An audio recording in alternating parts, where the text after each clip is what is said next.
there is a longing in every man to know the future.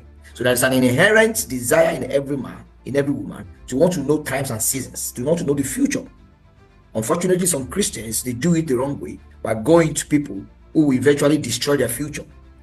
So they go to stargazers, witch doctors, people who will tell you 3 things that will happen to you, and they will have 7 problems to it.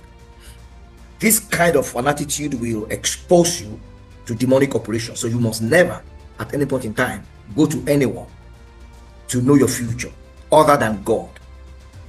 And now, you don't really need to know the future in the context of knowing the details of what's going to happen, because it is not possible for any man to accurately capture the times and the seasons of his life. In fact, this is not even within our scope of work. Acts chapter 1 verse 7, Jesus said to the apostles when they were asking, will you at this time restore the kingdom to Israel? They thought that Jesus' death and resurrection was going to bring a physical reign of Christ on earth. That is still going to happen later on, during the 1,000-year reign of Christ. But now, we are in the church age. Jesus replied to the apostles when they asked him that question. They were asking the question about time and season. Will you at this time restore the kingdom? That is Acts chapter 1 verse 6. In verse 7, Jesus said, it is not for you to know times or seasons which the Father has put in his own authority. In other words, the scope of work for a believer is not to pursue times and season. If you pursue time, you pursue season, in other words, you are enraptured, you are captured, you are sold into the aura of knowing the specificity of your time. What date will I prosper? What hour will I marry? Those kind of things will lead you into occultism, witchcraft, sorcery. For a child of God, Jeremiah 29:11 has given you your future. So I don't need to know the details. It is in the hand of God to design and determine the details. All I need to do is to focus my attention on God, be hardworking, find out God's purpose of my life, commit my heart to it, walk in love with the brethren, and follow Jesus.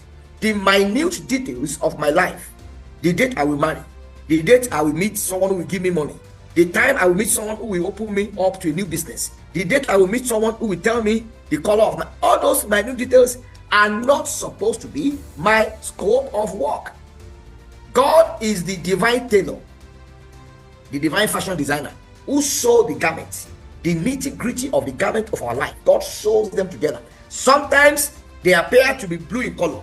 By the time God is done, it matches blue with yellow and gray, and it brings out something beautiful. And Jeremiah 29:11 sums your end up. For I know the thoughts that I think towards you, thoughts of good and not of evil, to give you a hope and a future, or to give you an expected end, according to King James Version. In other words, I already know my life. I know how I will end. I know I have a future. I know I have a positive end. How that end will happen is not my headache. When you have this kind of mindset, it will be difficult for you to be misled. Satan will find you a hard nut to crack. You need to know the number of believers that are misled, the number of Christians that are pursuing profit and they are falling into the hands of false prophets. They are all over the place. And the consequences of being misled can be transgenerational.